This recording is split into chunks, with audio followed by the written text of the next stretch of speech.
Boa noite, queridos amigos, internautas, queridos companheiros da Casa de Irmão Clarencio.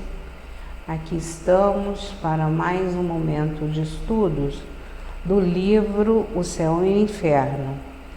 Nós estamos estudando as expiações terrestres, mas antes de darmos início ao estudo da noite de hoje, para que possamos nos harmonizar um pouquinho mais, né? Os pensamentos, os sentimentos em torno da nossa casa, em torno do estudo, nós vamos ler a lição de número 38 do livro Reflexões de Antônio de Aquino, no volume 1. Ele nos fala assim: o amor faz com que o ser se coloque tão alto, do ponto de vista espiritual, que nada o atinge, nenhum mal lhe chega.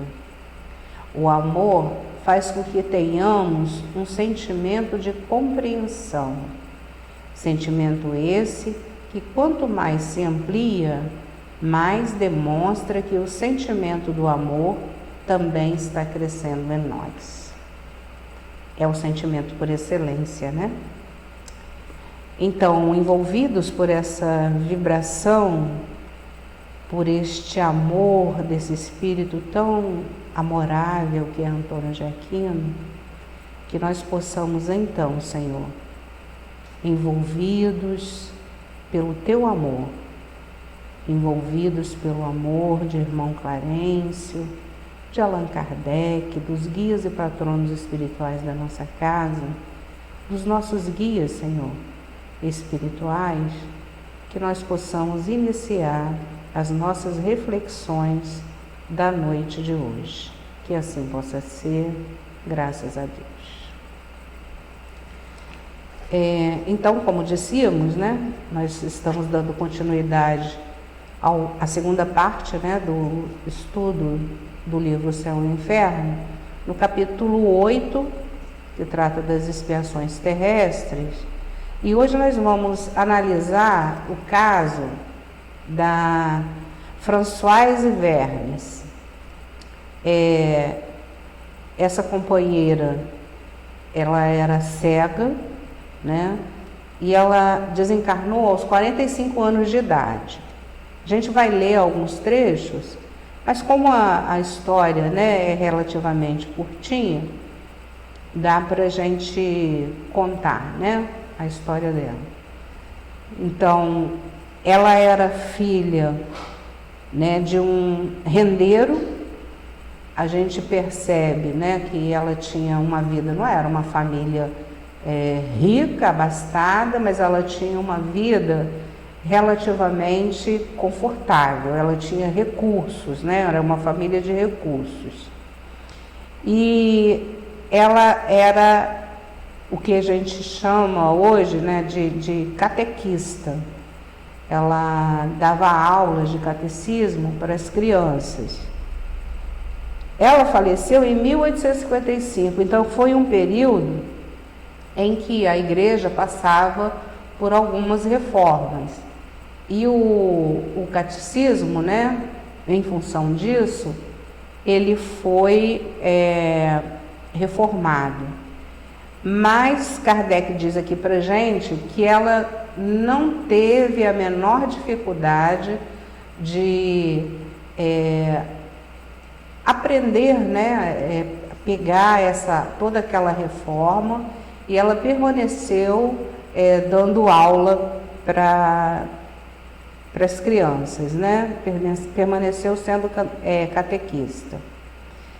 E numa determinada ocasião, ela estava se deslocando com uma tia. A região era onde ela morava, né? Era uma região meio que de floresta, e ela estava se deslocando com uma tia. E a tia, naturalmente, né, em razão da preocupação com a deficiência dela, a tia quer ampará-la, porque era um período chuvoso e e tinha escarpas, estava bem complicado, né, o trajeto, e a tia quer ampará-la, quer auxiliá-la, e aí o que que ela diz? Ela fala, né, não se preocupe, não se preocupe comigo, não corro risco algum, visto como tenho aos ombros uma luz que me guia. Segui-me, pois, que serei eu a conduzir-vos. E assim terminaram a jornada sem acidente, conduzindo a cega tia, que tinha bons olhos, né? Então, ela, deficiente visual, é que passa a ser a condutora da tia. Então, ela desencarnou em 1855, e aí Kardec, né, os amigos lá da Sociedade Parisiense de Estudos Espíritas, faz a evocação dela em maio de 65.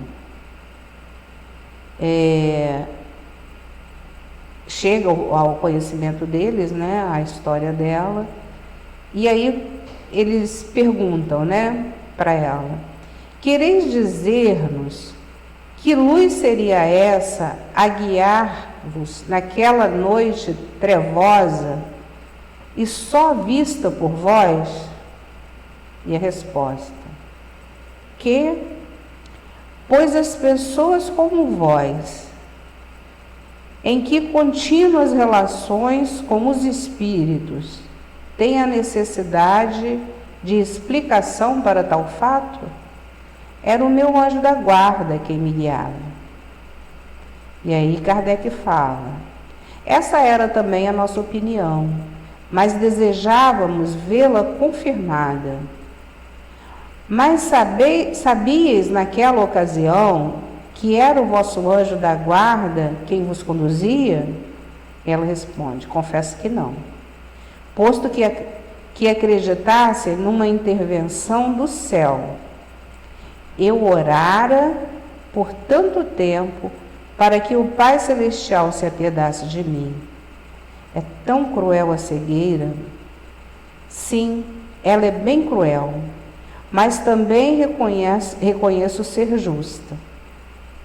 Aqueles que pecam pelos olhos, por eles devem ser punidos. E assim deve suceder quanto às outras faculdades do homem, que o levam ao abuso. Não procureis, portanto, nos inúmeros sofrimentos humanos, outra causa que lhes não seja a própria e natural a expiação. Esta, contudo, só é meritória quando suportada com humildade, podendo ser suavizada por meio da prece, pela atração de influências espirituais que, protegendo os réus da penitenciária humana, lhes infundam esperança e conforto. A gente vê a lucidez, né, deste espírito, porque a maneira, né, como ela responde já à primeira indagação, né, aquela luz que a conduzia, Kardec, lógico, eles sabiam quem era, né?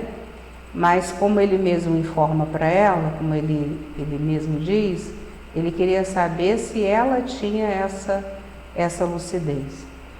No desenrolar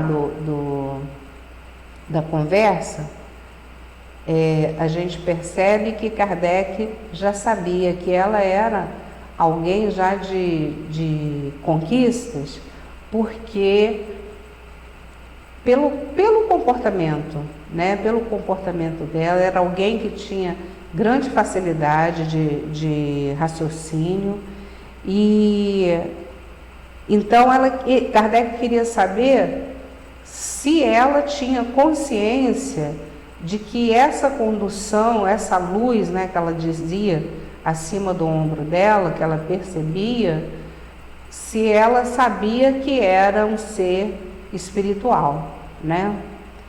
E aí ela, lógico, né? Ela só soube depois de desencarnada que se tratava do seu anjo guardião. E por que ela tinha essa conquista? Primeiro, por conta da fé, né? Ela diz pra gente lá no texto, né? Dito lá que ela orara, que ela pediu socorro, ela mesma afirma isso, né? Na resposta, que ela pediu o concurso, né? Do Pai, e de imediato, né, quando encarnada, ela não tinha essa consciência, mas ela sabia que era um emissário divino. Ela sabia que era alguém que estava ali atendendo as preces dela, né, porque ela tinha rogado a proteção dos céus, né, e ela conduz realmente com segurança a tia, né? A si mesma e a tia. E aqui da resposta dela tem umas coisas que chamam atenção para a gente, né? Ela fala dessa explicação para Kardec e ela diz assim: é tão cruel a cegueira, né?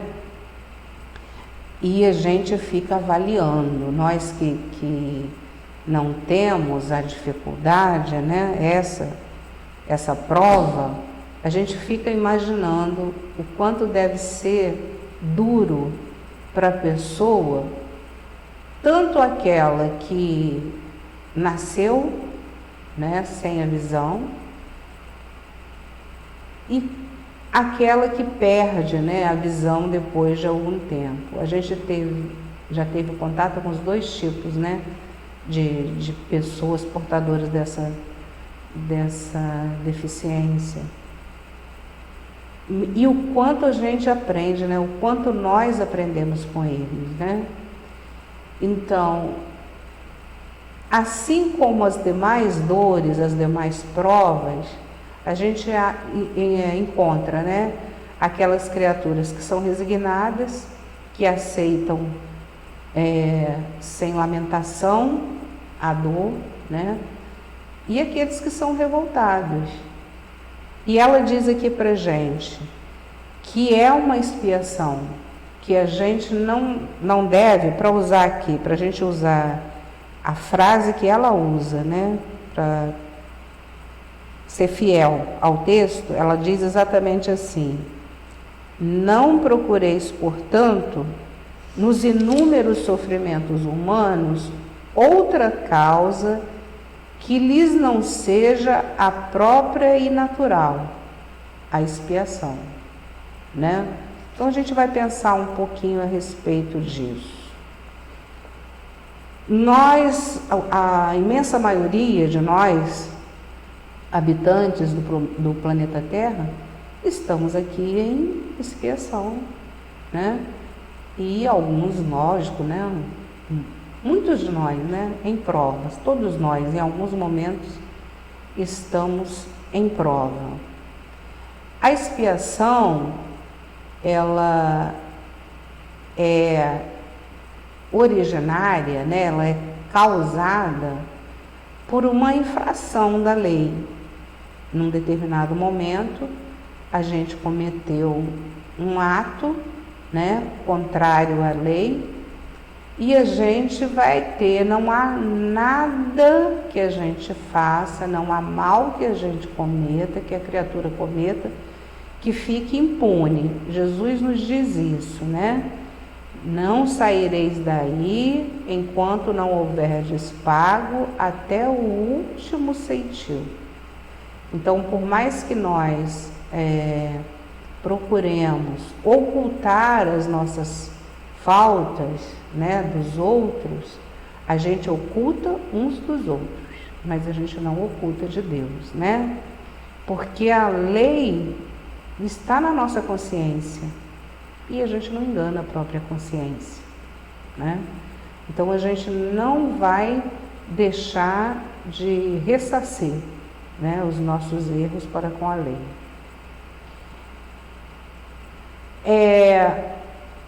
Quando a gente passa pela expiação de uma forma mais resignada, como é o caso da Françoise, ela fala aqui, né?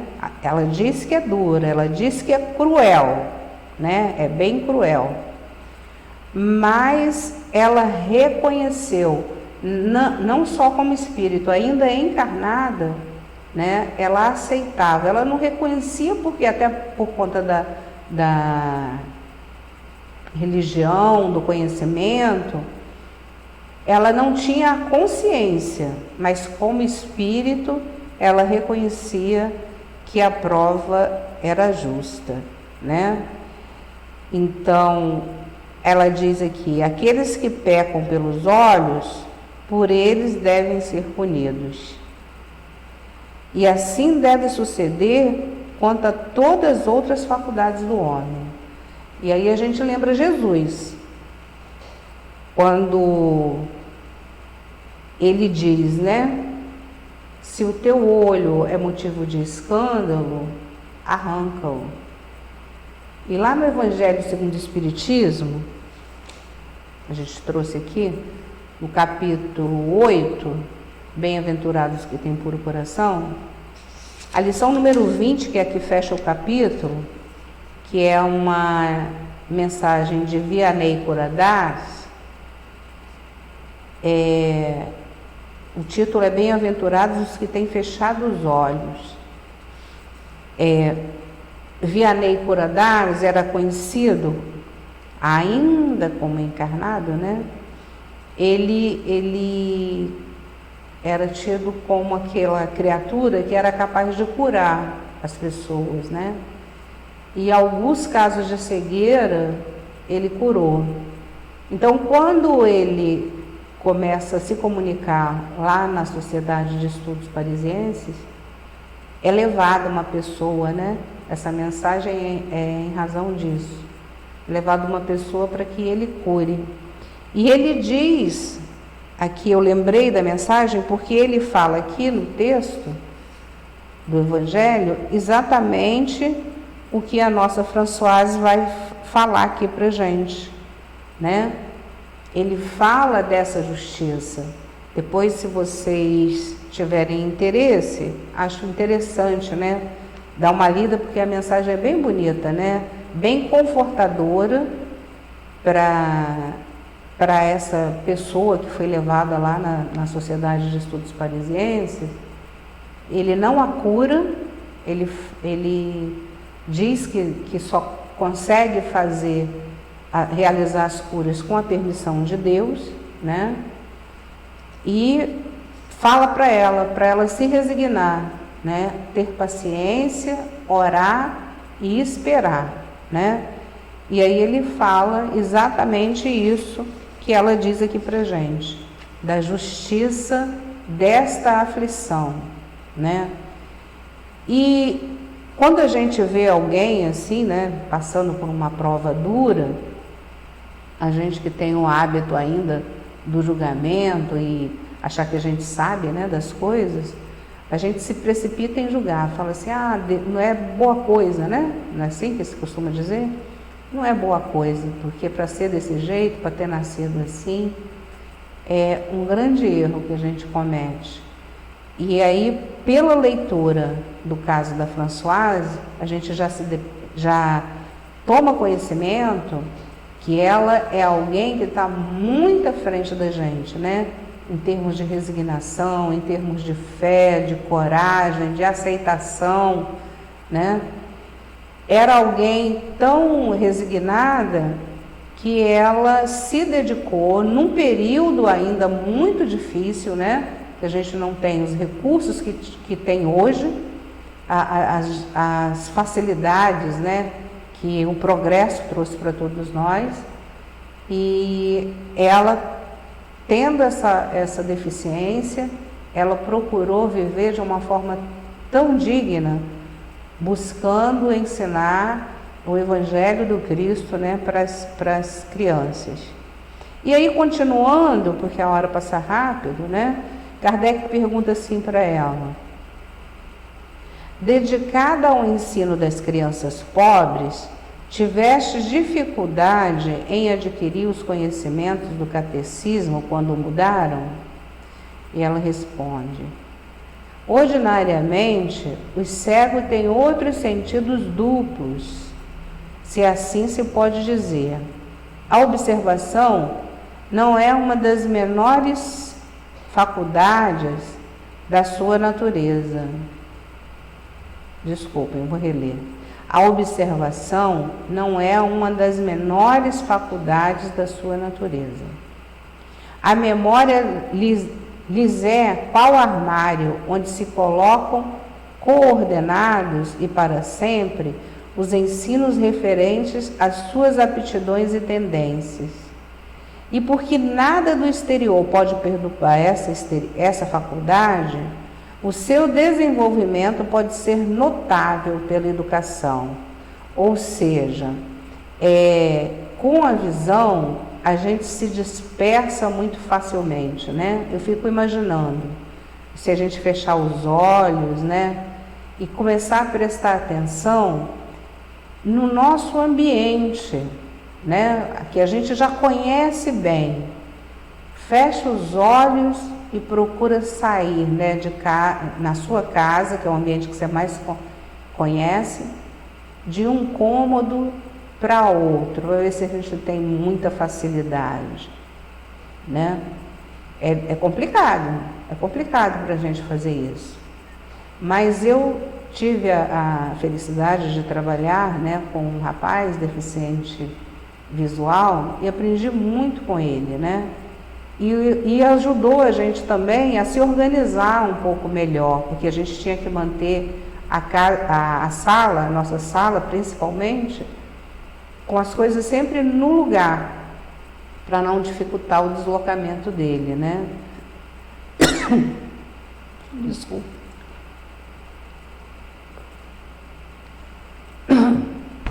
Então, ele se movimentava pela sala de uma forma muito mais fácil do que nós, que dizemos, né, ter a visão perfeita. E outra coisa que ele fazia muito melhor do que eu é a digitação, né? Ele digitava muito mais rápido, mas muito mais rápido mesmo. Lógico, o computador dele era adaptado, né, tudo isso, mas eles desenvolvem possibilidades, percepções de uma forma assim muito melhor que a nossa. O olfato, né, os outros sentidos, eles têm muito mais desenvolvidos, que é exatamente o que ela fala aqui. Então eu fico imaginando, ela sabia lá o catecismo de uma forma. Com a mudança, alguém leu para ela, passou aquilo para ela, e com uma, duas leituras no máximo, ela conseguiu gravar, conseguiu guardar. E a gente, por conta da visão, a gente se dispersa muito, né? A atenção da gente é voltada para outras coisas. Quantas vezes a gente está assistindo uma aula, a gente está ouvindo, às vezes, uma conversa, e a gente se distrai com alguma coisa, né? Então, o deficiente visual, ele tem essa vantagem, né? Esses sentidos mais aguçados, mais apurados. E ela continua na resposta: quanto a mim, agradeço a Deus o haver-me concedido que tal faculdade me permitisse preencher a missão que levava junto dessas crianças e que constituía também uma reparação do mau exemplo que lhes dera em anterior existência. Olha que interessante. Muito ensino aqui, né? Um caso muito curto, uma história breve, mas de muito ensino para gente, né? Então, ela estava reparando junto a estas crianças que passaram, né, pela vida dela, um desencaminhamento lá no passado. A dificuldade visual, né, a expiação, não impediu que ela cumprisse a reparação. Não somos todos que conseguimos fazer isso. Porque muitas vezes a gente se deixando levar pela revolta, vamos pegar o exemplo dela mesmo, né? Digamos que ela tivesse vindo com aquela dificuldade, com a cegueira, e se trancasse no seu quarto, né? E ficasse lá lamentando a vida, se sentindo uma pobre coitada, que é isso que algumas vezes nós fazemos, não é verdade? A gente fica lamentando e perde a oportunidade da reencarnação. Aí é o que ela disse, né? Era expiação, mas ela soube bem aproveitar, com a resignação, não se abatendo, buscando ser útil, né? Não ser um peso para a família, para a sociedade, muito pelo contrário, produzindo, auxiliando e reparando o seu débito junto àqueles espíritos lá na catequese. Olha que coisa bonita, né? Hoje, a gente tem inúmeros exemplos, né? Inúmeros exemplos de criaturas que vieram com essa prova dura, difícil, como ela fala, e que são exemplos aí, quantos artistas, né, músicos, e aí a gente vai lembrando aí de vários, né, que deixam, que ainda estão aí conosco e que deixaram também exemplos, né, tão grandiosos para que nós pudéssemos nos espelhar. Lembrando do ensino do Cristo, né, que é lógico, é no sentido figurado ali, mas que a gente pode aproveitar, como o Espírito Vianney Curadares aproveitou, para orientar aquela pessoa que foi procurá-lo buscando a cura, né? Se os teus olhos é motivo de escândalos, melhor que ficasses sem eles. E a gente pode trazer para qualquer outro membro, para qualquer uma outra função nossa, né? Então, o nosso corpo, o nosso organismo, tudo nos foi dado para a construção, para a elevação e para o bem. Então, que nós procuremos usar o nosso corpo, essa ferramenta divina, da melhor forma possível. E se por acaso nós tivermos, né, qualquer tipo de impossibilidade física, que a gente consiga valorizar, consiga olhar tudo o que a gente tem de positivo, de bom, o que a gente é capaz de desenvolver de outras formas. Não vamos ficar lamentando, seja lá o que for, a deficiência que tenhamos, a carência que tenhamos, a dor que estejamos passando. Vamos valorizar aquilo que de bom temos. E todos nós temos, né?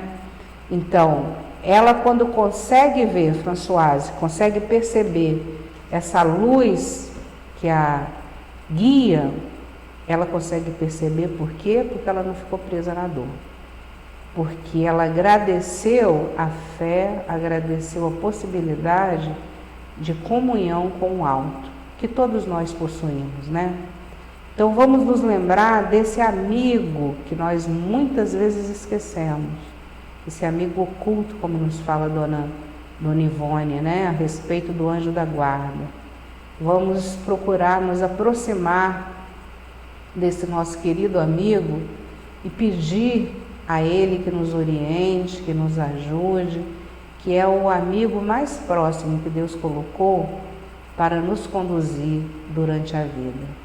Então, que Deus a todos nós abençoe, nos proteja, nos guarde, que nós possamos agradecer profundamente todas essas lições que Kardec trouxe para todos nós e que possamos seguir sempre em frente, em direção ao alto. Muita paz a todos nós, meus irmãos. Até a próxima. Que Deus a todos nós abençoe.